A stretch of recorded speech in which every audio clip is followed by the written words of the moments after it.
about the body as a whole. Chapter 2, Essentials of Medical Language, 2nd edition with Dr. Allen and Locker as the authors. Talking about Chapter 2, the body as a whole, and we're continuing the conversation, the essentials of the language of anatomy. So understand effective medical treatment recognizes that each organ, tissue, and cell in the body, no matter where it is situated, functions in harmony with and affects every other organ, tissue, and cell. Okay? Please understand, no matter where it's situated, each organ that we have, all of our tissue and cells in the body, no matter wherever it is associated, functions in unison, in harmony with and affects every other organ, tissue, and cell. So in this particular chapter, you're going to need to understand these particular concepts, and you're going to need to be able to, we're going over the learning outcomes for this chapter. There's 4 of them. You will need to be able to describe the medical terms of the different anatomical planes, direction, and body features. Learning outcome number 2. Integrate individual body systems into the organization and function of the body as a whole. The 3rd learning outcome is to comprehend, spell, and write medical terms pertaining to the body as a whole so that you can communicate and document accurately as well as precisely. And then the 4th learning outcome or learning objective is recognize and pronounce medical terms pertaining to the body as a whole so that you can communicate verbally with accuracy and precision.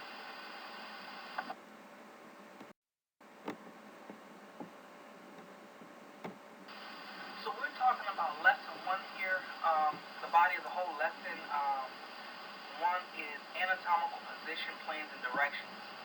So please understand, the medical terms that the terms that we're going to be using have been developed over the past several thousand years to enable people to describe clearly where different anatomical structures and lesions are in relation to each other.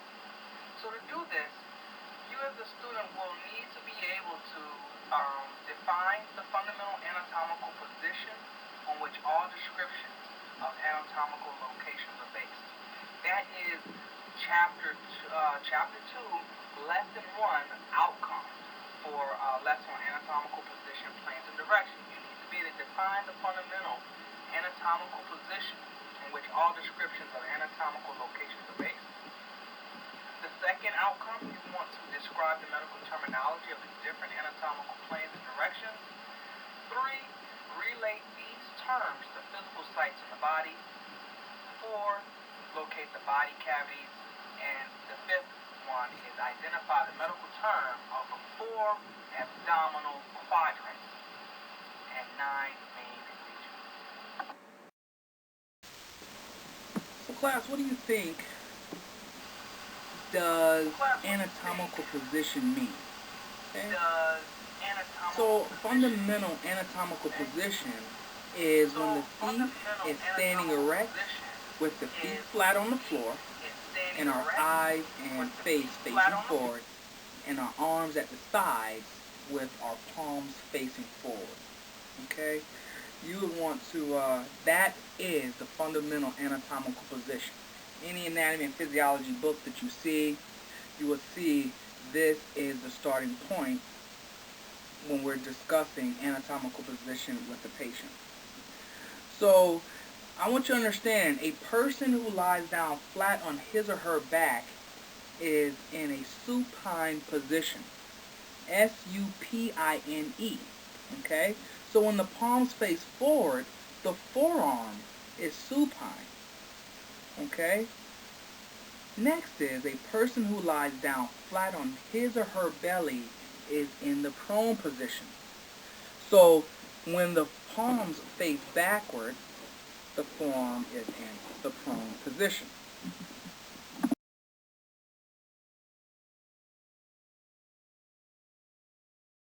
This slide here, we're talking about directional terms, okay? Anatomical position directional terms. So, taking a look at this picture, what do you think proximal and distal meanings. Okay? So with that, think about this. Which structure is superior? The shoulders or hips? Superior, meaning the top. The shoulders are superior to the hips. Okay? And so proximal, as you see, is towards the shoulder on the right, on the patient's left side. Proximal going up to the shoulder and distal going down to the wrist. Okay? So the shoulder is proximal to the clavicle. Okay? The wrist is distal from the elbow. Okay? So understanding these particular items will help you be able to communicate with medical professionals in the gist of directional terms.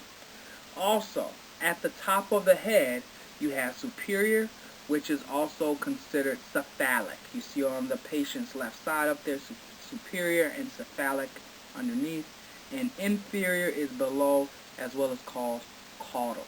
Okay, so understand the root meanings. Okay, cephalic, but the root meaning here, the root word is C-E-P-H-A-L, which means head. And then the superior, the word super means above. So take a look at that figure in 2.1 in your text.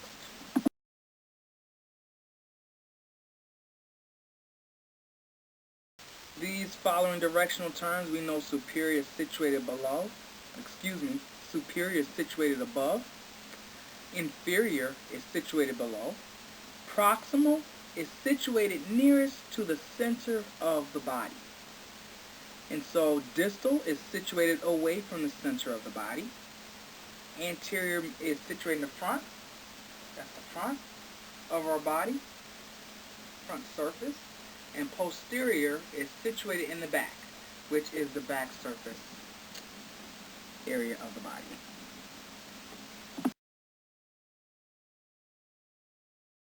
Here, this picture, this slide is talking about anatomical planes. So I want you to understand here that the body is viewed through imaginary slices. Okay, you take a look at the transverse plane, the yellow-looking plane there. It's like the table. It's horizontal. It's cutting the superior from the inferior part of the body. Okay, from top and bottom. The frontal plane, as you see on the right side of the picture there, is cutting the patient, cutting anterior, separating the anterior part from the posterior part. Okay, and in the sagittal plane, it is cutting us in half, separating the left from the right side. So as you see, the transverse plane, the frontal plane, and the sagittal plane are all cutting or separating parts of the body in two halves. Okay, so understand these three planes you have is transverse plane, could also be called horizontal, and then you have the sagittal plane, which separates the right half from the left half, and then you have the frontal plane, which is also called the coronal plane, which separates the front from the back, the anterior from the posterior. Okay, so which areas of the body are considered to be superior to and inferior to the transverse plane? So think about it. Superior is above the waist and inferior is below the waist. So which areas of the body are considered to be superior to and inferior to the transverse plane?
Here is word analysis and definition. These tables that you have throughout your chapter. Alright, so now let's take a look here. Alright, so what I want you to do is identify the differences between the terms listed above. Caudal versus cephalic, supine versus prone, and proximal versus distal. Okay. We're continuing on with review from Chapter 1, applying what we learned from Chapter 1 here in Chapter 2, okay, with our word analysis and definition. So with this particular slide here, I want you to identify the roots of the following words and share what their meanings are. You have coronal, ventral, and dorsal, okay? Take a little time here to identify the root and give the meaning of the following terms. Coronal, alright, the root is C-O-R-O-N. We know is the crown, which is a vertical plane dividing the body into anterior and posterior portions. Ventral, the root word is V-E-N-T-R, okay, meaning belly. Pertaining to the belly or situated near the surface of the belly. Ventral, okay. It's interesting that it says the belly, and I like to think of it as, well, you got to understand it's pertaining to the belly, situated near the surface of the belly, but I like to think of it as vents. Where are our vents? Our nostrils and our mouth is in the front, so think of that, but at the same time, ventral, pertaining to the belly, or situated near the surface of the belly. Dorsal is the root word is D-O-R-S, which means back. And the suffix there on all three of these are A-L is the suffix, which all means pertaining to something, okay? And so with this particular root word here of D-O-R-S, meaning back, we understand that dorsal means pertaining to the back or situated behind, okay? If you ever heard of the term a dorsal fin, where's the dorsal fins on a dolphin? It's on their back.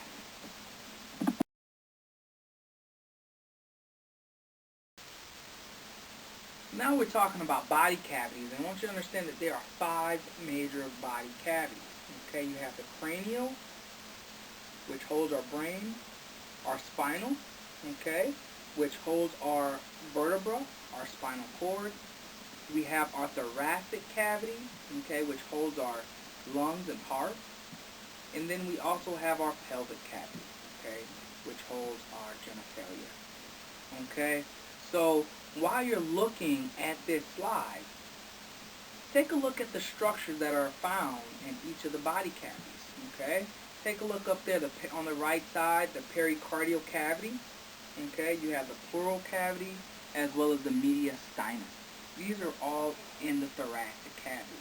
So take a look at that picture and become comfortable being able to identify, okay, the structures that are found in each of the body cavities, okay?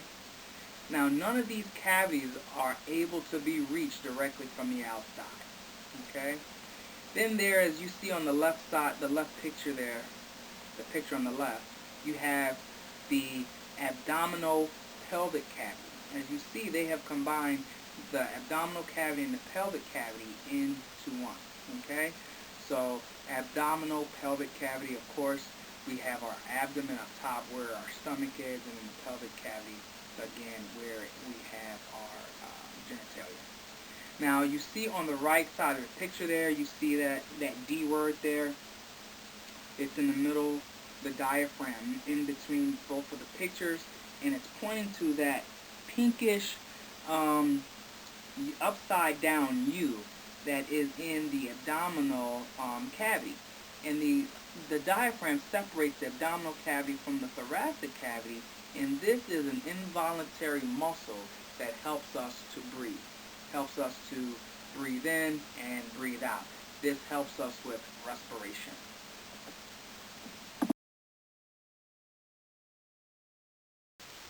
This picture here is figure 2.5B in your textbook, and you are going to need to be able to understand quadrants and regions. Okay, abdominal quadrants and regions. Okay, the abdominal is divided into 4 quadrants. Okay, so you have the right upper quadrant, the right lower quadrant, left upper quadrant, left lower quadrant. Okay, you have, and these are easily abbreviated. For the right upper quadrant, it is RUQ. Left upper quadrant, LUQ. Right lower quadrant, RLQ. Left lower quadrant, LLQ.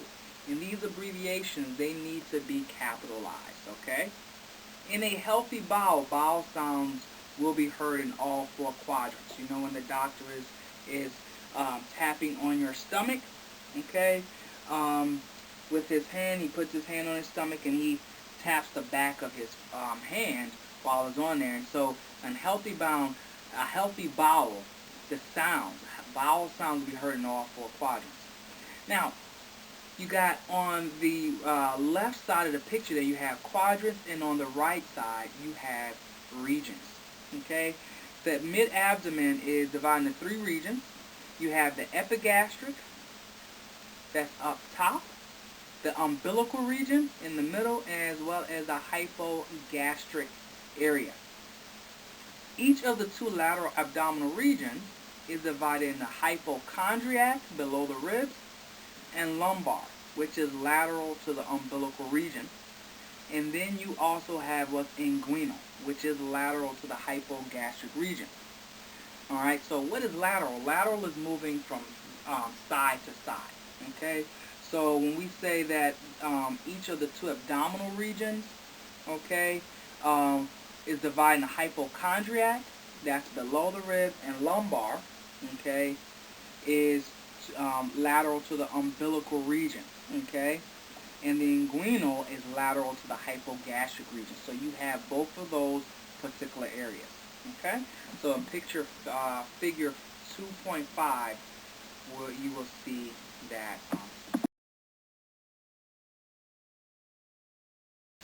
Here we go with word analysis and definition time. Alright, what I want you to do is describe the difference between the following 2 terms. Both of these particular terms mean, the root means stomach. So what is the difference between epigastric and hypogastric? Correct. Epigastric means above the stomach. And what I want you to do is take some time and point to the epigastric region, your epigastric region on your body. Okay? The next is hypogastric, which means below the stomach, and I want you to point to your hypogastric region as well.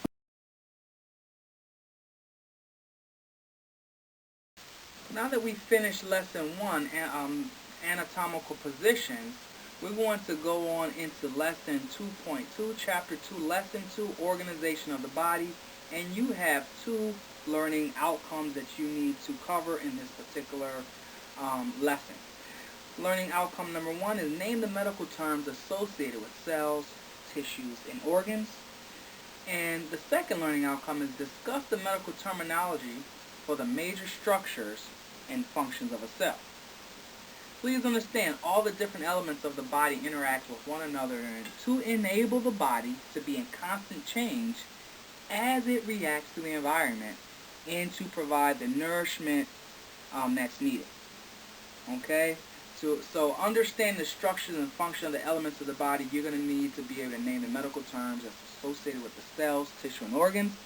That's learning outcome 1.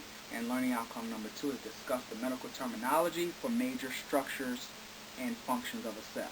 What does that mean? Name the anatomy and physiology of each cell.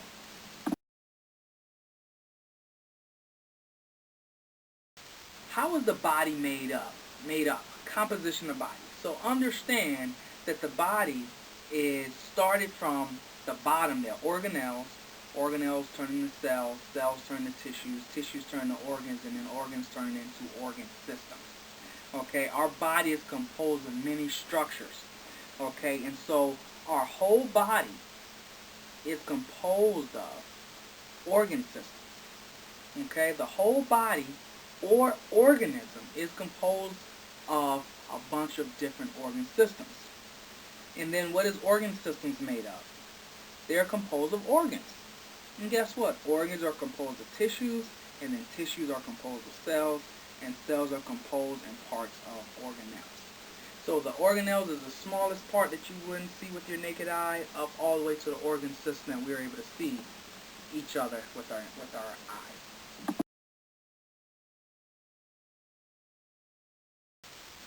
So when we're taking a look at this slide here, what do you see there? Yeah, you see what's called a zygote. You see an egg, and you see a sperm trying to break through and fertilize the egg. Okay? So please understand that the cell is the building block of a human. Okay? And a zygote is a single fertilized cell and the beginning of a human being. Okay? So the result of the fertilization of an egg by sperm is a single fertilized cell, and that's the zygote. Okay? The cell is the origin of every cell in the body. It divides and multiplies into millions of cells, which again are the basic unit of every tissue and organ.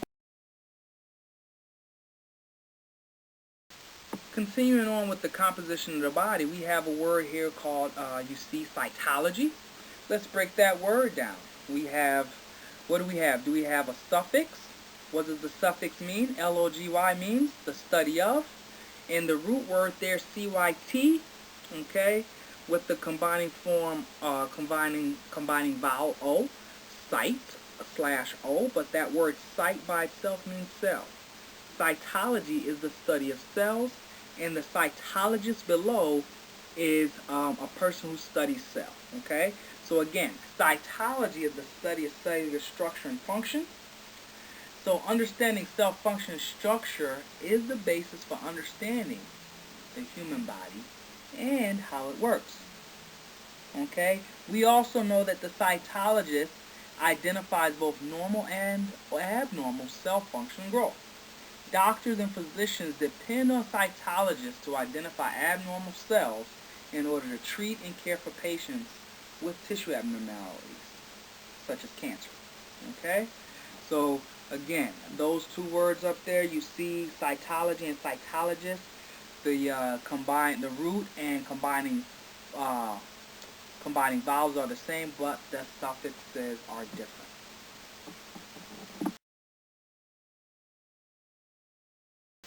How fun. Word analysis and definition time. Alright, so now we want to pronounce the following words. The first word there is cytology. Cytology. The next word there is fertilization. Okay? Fertilization is how it's pronounced. The next word, tissue. Tissue. And then you have zygotes. Zygote. So you have 4 words there, and you need to understand the meaning of those words. Cytology is the study of the cell.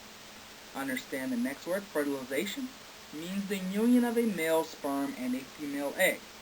Tissue is a collection of similar cells, and each type of tissue in a particular organ is made up of the same type of cells. So please understand that. Tissue is a collection of similar cells, and each type of tissue in a particular organ is made up of the same type of cells. And then the zygote is a cell resulting from the union of a sperm and an egg. Okay? So we have fertilization, and what's the finished product after fertilization is a zygote.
Continuing with word analysis and definitions, here I want you to identify the root in the following words.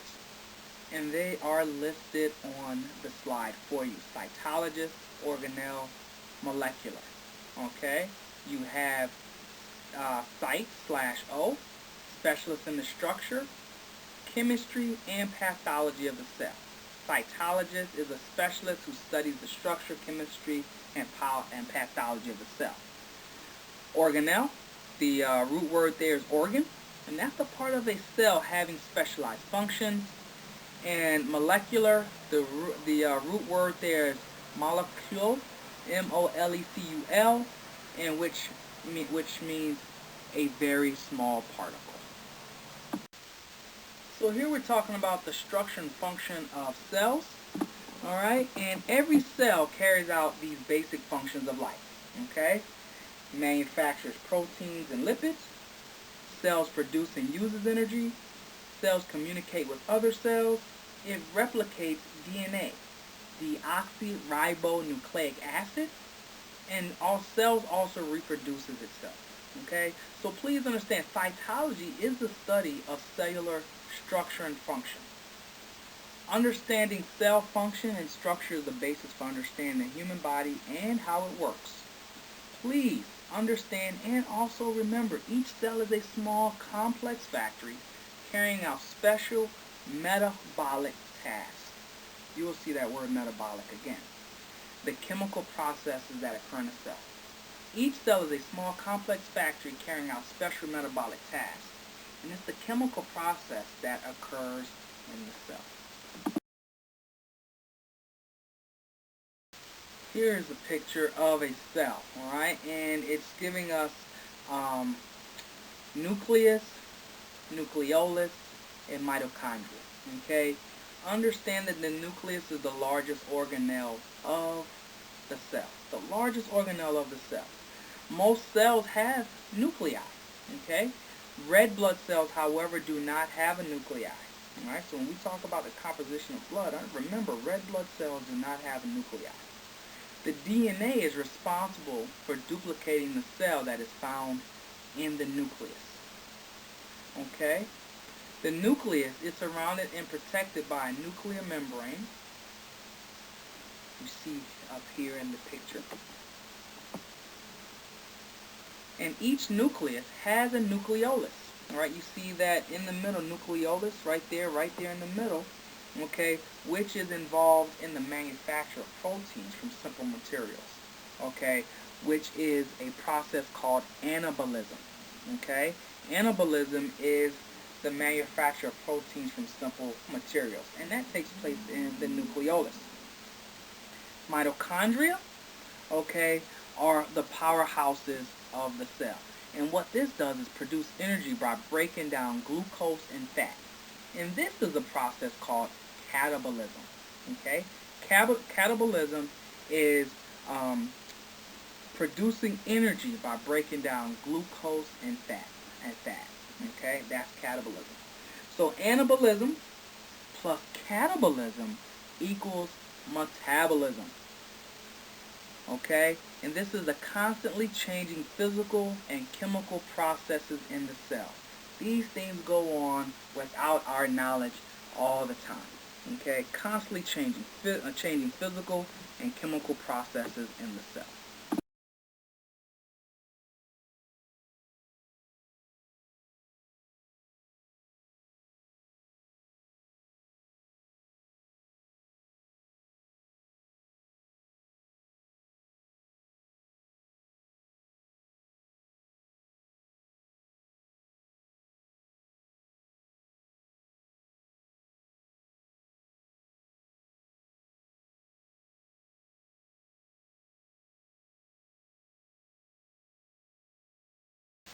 Alright, it's time for word analysis and definition.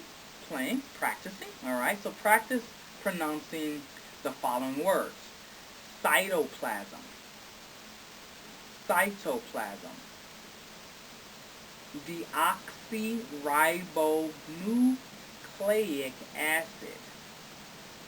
Deoxyribonucleic acid. And you have mitochondria. mitochondria. Okay? Alright? So what is cytoplasm? What is cytoplasm? It's clear. It's a gelatinous substance that forms the substance of a cell and surrounds the nucleus. It's like gelatinous, clear, just like that picture the previous slide shown. Deoxyribonucleic acid, also known as DNA, better known as DNA, is the source of our hereditary characteristics. Alright? These are things that we have no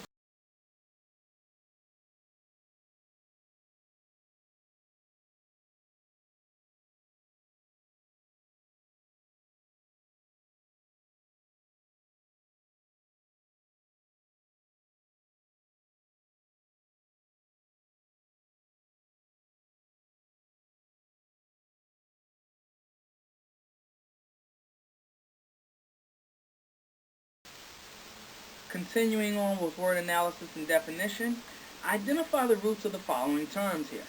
Okay? Catabolism, chromosome, nucleus. After you identify the roots, go ahead and define what the word means. Catabolism, the root is catabol, which means breakdown of complex substances into simpler ones as part of metabolism. Okay?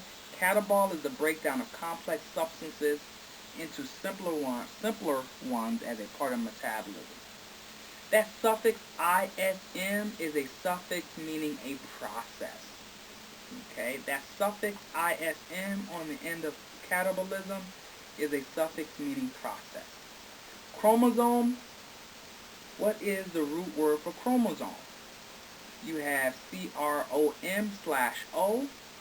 okay? Color, okay? Chrome, color. What's the color? And the suffix SOME is a suffix that means body. Chromosome, what's the color of the body? Isn't that interesting? Chromosome is the body in the nucleus that contains the DNA as well as the genes. Nucleus, right, here is a full word by itself, and it is a Latin word meaning command center. The functional center of a cell or structure. Okay, nucleus, command center.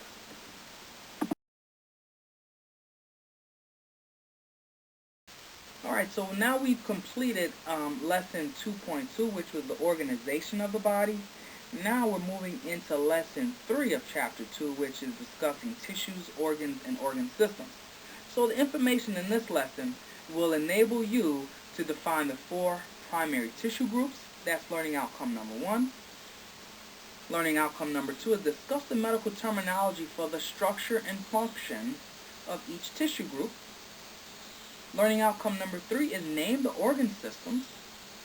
And learning outcome number 4 is describe the medical terminology for the functions of each organ system.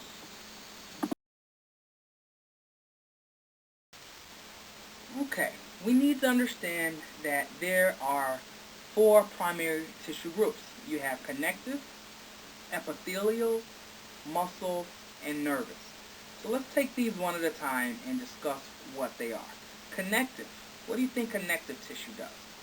Connective tissue binds, supports, and protects. Okay? Some examples of connective tissue would be blood, bones, cartilage, as well as fat. Those are considered to be connective tissue. Let's move on to number 2, epithelial. Epithelial tissue protects, secretes, absorbs, and excretes. Okay? So, an example of epithelial tissue would be what? Skin covers. Skin covers the linings of our internal organs and glands, as well, and then muscle controls those particular movements.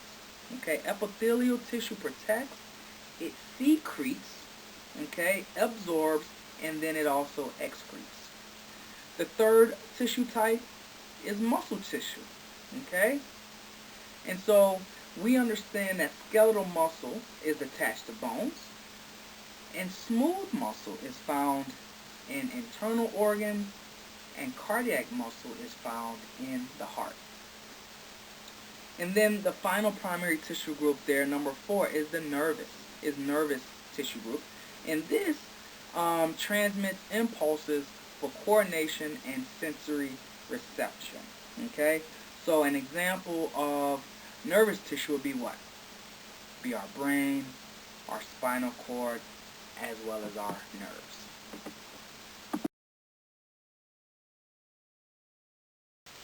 Okay, this slide here we have a knee joint, and so we're going to talk about connective tissue in the knee. Okay, so your femur bone is up here, that's our thigh bone up top, and then we have 2 bones in our lower leg, which is the tibia, okay, which is our shin bone, the largest bone in our lower leg, and then on the most lateral side is what's the fibula, and that fibula makes up our ankle bone down at the bottom.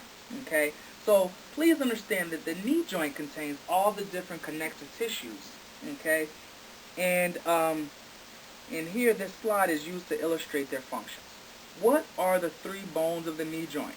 Okay, and so you have the tibia, the femur, and patella. Okay, trick question there, it seems like, right? We didn't talk about the patella. Okay, and these 3 bones of the knee joint, we left out the fibula. Okay, so understand the tibia makes up a part of the makes up the knee bone, the knee joint, excuse me. The patella, which is the knee cap, okay, that covers all of our ligaments, okay, our meniscus, all of these things that give us our knees the opportunity to be on a hinge and move forward and backwards. Okay, so you understand what are the 3 bones of the knee joint: tibia, femur, and patella. Okay, so what is the difference between cartilage and ligaments? What is the difference between cartilage and ligaments? Okay, and see, and that's one of the reasons why we have the patella there, to protect those things. Cartilage is a rubbery, flexible substance. Okay, cartilage is a rubbery, flexible substance, and ligaments are strips or bands of tough connective tissue, as you see in the picture. Okay, the ligaments are holding the particular items in place, and on this picture you're not really able to see any cartilage. So here's a question that you need to understand. What structure attaches muscle to bone? What structure attaches muscle to bone? Tendons attach muscles to the bone. A tendon attaches muscle to bone. Another question here. What purpose does synovial fluid serve? What purpose does synovial fluid serve? Synovial fluid allows a joint to move freely without friction. It also supplies nutrients to the joint cartilages as well. So these particular items is very important for you to understand. And please understand all the knee structures are well supplied with nerves, which is why knee injuries, oh my goodness, are so very painful.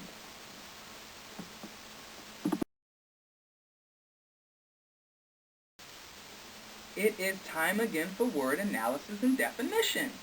Alright, so let's pronounce the following words. Capsular. Capsular. The next word, collagen. Collagen. The final word there is periosteum. Periosteum. Okay? So what does capsular mean? When we understand that that AR is a suffix, we understand that it's pertaining to something, huh? Be courageous and try. Pertaining to a capsule. That's exactly what capsular means. Pertaining to a capsule. Collagen? What is collagen? Collagen means that's a major protein of connective tissue. cartilage, and bones. And then periosteum, we have a prefix there. Periosteum is a fibrous membrane covering a bone. Periosteum.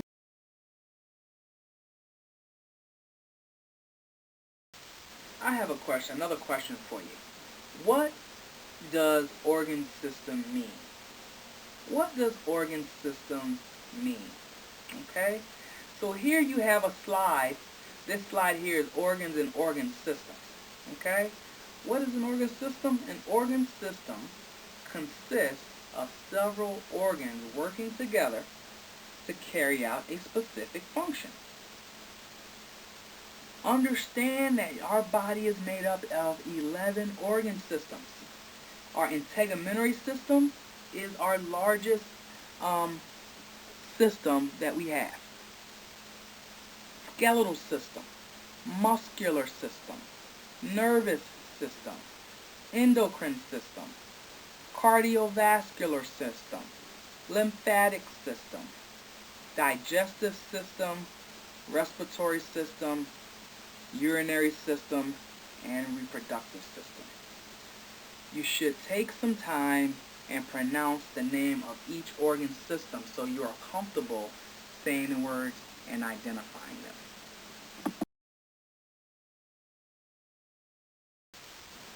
We have a new word here. Okay, it's musculoskeletal system. Musculoskeletal system. Go ahead and deconstruct that word. Tear that word apart. What is the suffix of musculoskeletal? Does this word have combining form, combining vowel? If so, what is it? Also, is there a root word there? Tell me what that is, if there is a root word there as well. Okay? Muscular and skeletal systems are often considered one organ system, and it's the musculoskeletal system. Okay? And so the muscular system contains the muscles.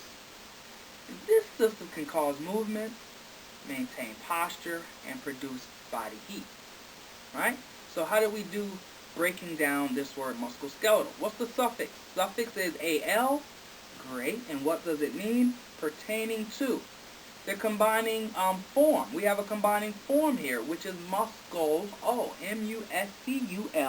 muscul/o, which means muscle. And then the root is skelet, skelet for skeleton. Okay? So musculoskeletal means pertaining to the muscles and the bony skeleton. See, that word was not that difficult, was it? Once you understand how to break the word apart, identifying suffixes, identifying combining forms and roots, it becomes very, very simple to understand medical terminology.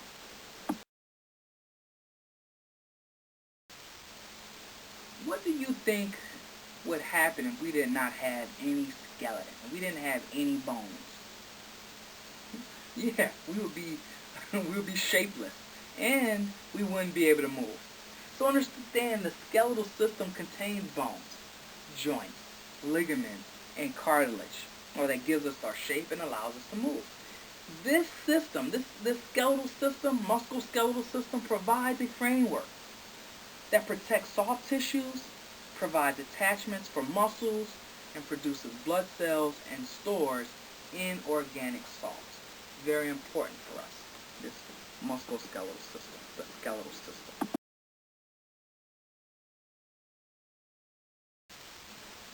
This slide we're talking about the cardiovascular system. And what is the cardiovascular system? Here's a new word. Go ahead and break that word apart. The cardiovascular system contains the heart and blood vessels. This is a very, very important system for us. And so please understand that the condition of your cardiovascular system will always be a factor in your physical well-being throughout your life. So understand the cardiovascular system moves blood and transports substances throughout our bodies.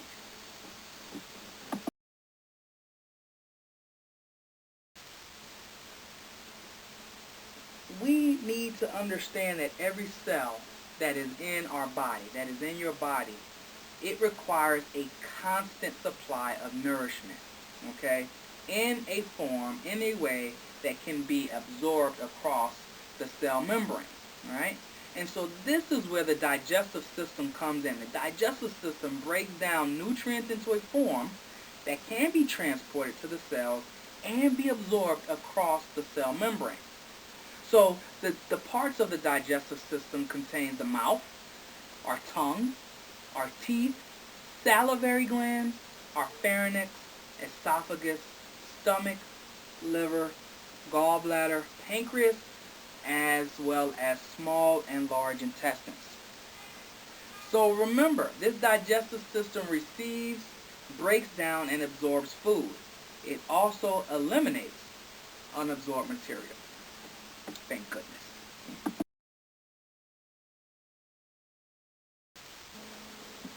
Alright, our last slide here of chapter 2. Okay, we're talking about now homeostasis is that word up there. Homeostasis. What is homeostasis? It is the coordinated response of all organs to maintain the internal physiologic stability of an organism. We need homeostasis, okay? It is basically maintaining the stability of our body's internal environment, okay? Let's break this word down. We have a suffix there of stasis, S-T-A-S-I-S, stasis, okay? That suffix stasis means control or stand still. We have a combining form of H-O-M-E/O, which means the same, okay? Staying the same. Homeos means the same. Stasis means control or stand still. So like I said, homeostasis is maintaining the stability of the body's internal environment. Okay? What could homeostasis be? It could be, an example might be in response to stress. When breathing speeds up, our heart rate does as well. Okay? Why does it happen? The reason why it happens is because our body has felt this, and we need to provide more oxygen and blood to tissues to allow the stressed person to run from the stressor, okay, in response to stress, okay? That's what is going to be needed, okay? What are some other examples of body systems working together? Kidneys and heart needs to work together, okay? Because if we have diseases of kidneys or heart, we may have a disruption in the body system from working together harmoniously. Okay? So this concludes chapter 2. Okay, concludes chapter 2, where we were talking about the body as a whole. And we've completed this. I look forward to your questions in the comments. You can email me, coachlifepro@gmail.com. And I look forward to working with you and helping you to understand organization of the body and the body as a whole.